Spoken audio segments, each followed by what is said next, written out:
નમસ્કાર નડિયાદ, નમસ્કાર. ચેકપોસ્ટ લાઈવમાં આપનું સ્વાગત છે. ઇલેક્શનની એનાઉન્સમેન્ટ થઈ ગઈ છે. પેપરમાં સમાચારો આવી ગયા છે. આચારસંહિતા લાગુ થઈ ગઈ છે સ્થાનિક સ્વરાજ્યની ચૂંટણી માટે. બધું જ સારું થઈ રહ્યું છે.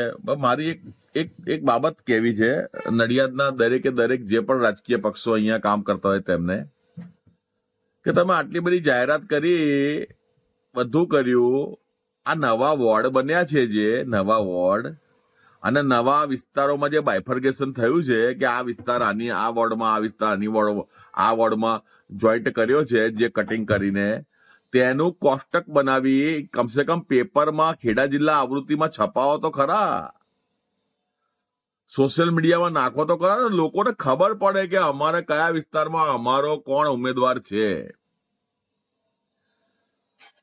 એ બધું તો તમે જે મહત્વની બાબત છે એને તો તમે બતાવતા નથી, આની અંદર જણાવતા નથી લોકોને.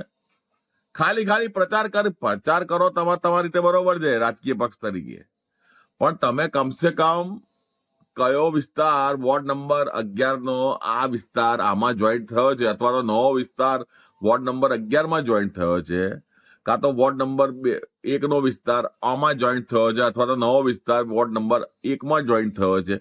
પણ શું જોઈન્ટ થયું, શું નીકળ્યું, કયો વિસ્તાર જોઈન્ટ થયો, કયો વિસ્તાર નીકળ્યો, નવો વોર્ડ બન્યો, કમસે કમ એ તો જણાવો.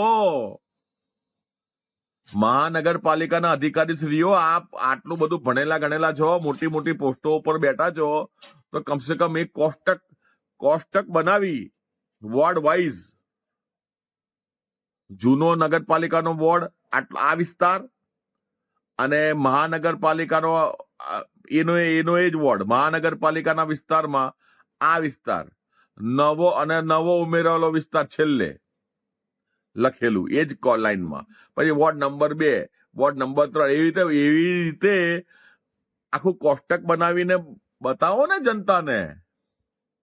કેમ નથી બતાવતા? સિક્રેટ કેમ રાખો છો? હવે પછી આ વિડીયો જોઈને એવું કહેશે કે તમે લાઈન કેમ નથી લઈ જતા. અરે ભાઈ, દરેક લોકો થોડી કઈ મહાનગરપાલિકામાં લેવા આવે, આઈટીઆઈ કરે કે અરજી કરે. આ તો જાહેર બાબત થઈ, જનતાની જાણકારી માટે, કારણ કે એને વોટ આપવાનો છે. એમાં કઈ ઉભા રહેવા માટે જરૂર નથી, વોટ આપવા માટે જરૂર છે. કમસે કમ એને તો કોષ્ટક બનાવીને રજૂ કરો. મોટા મોટા બણગા ફૂક્યા કરતા આ પહેલામાં પહેલું મૂળ કામ આ કરો, પછી બીજું તમે તમારો પ્રચાર કરજો, એનો કશો વાંધો નથી. એક તો આપણે અહીંયા છે ને બણગા ફૂંકવાની બહુ ટેવ પડી ગઈ છે લોકોને, જે કરવાનું જે કરતા નથી, અને જયારે પછી કોઈ કહે છે તો મરચા લાગે છે. એમના સાગરી તો પાછા નવા પેલા આઈડી બનાયા છે ફેસબુકમાં, અને કોમેન્ટ કરીને પાછા એક જ હોય એમનું અંદર ફોલોવર, એવા નકલી આઈડીઓ વાળા આપણને કોમેન્ટ કરે. પછી ડોબાઓ બધું સમજણ પડે છે અમને.